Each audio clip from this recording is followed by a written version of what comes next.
Il-Prim Ministru Robert Abela jinsab taħt pressjoni kbira wara l-iskandlu li feċ fl-aħħar 24 sija u li jorbot lill-Gvern Laburista mal-kumpanija MacBridge b'allegazzjonijiet serjissimi ta' rabtiet li kellhom Konrad Mizzi u Keith Schembri maċ-Ċiniżi li kienu xtraw parti mill-Power Station f'pajjiżna deal ma' Shanghai Electric li għadu fis-seħħ sal-ġurnata tal-lum. Issa Robert Abela tjajt li kiteb lill-Kummissarju tal-Pulizija Angelo Gafa dwar MacBridge u l-allegazzjonijiet li qed isiru dwar dan għalkemm tul il-jum baqa' mistoħbi fil-binja ta' Kastilja biex jevita id-domandi tagħna ta' Net News.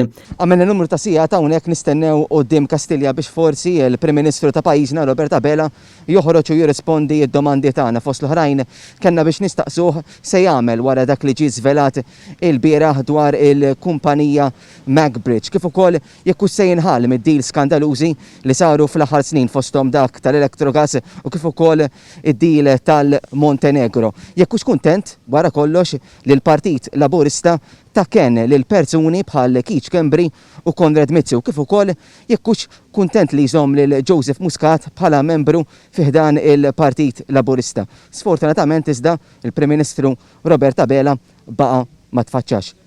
Intant il-kumpanija Shanghai Electric kisret is-silenzju tagħha u insistiet li dejjem ħadmet bonestà u tolleranza zero għal korruzzjoni.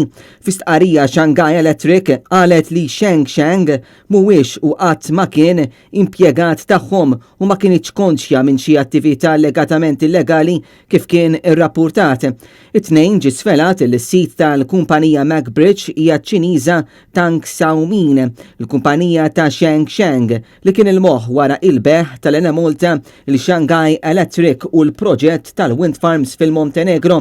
It-Times u Reuters ħabbru li waslu biex identifikaw il-familja ta' Sheng wara investigazzjoni li damet għaddejja sena sħiħa. Fil-perjodu meta saru dawn id-deals li fihom hemm imdaħħal Sheng, Keith Schembri kien Chief of Staff Kastilja u Konrad Mizzi kien responsabbli mill-proġetti tal-enerġija.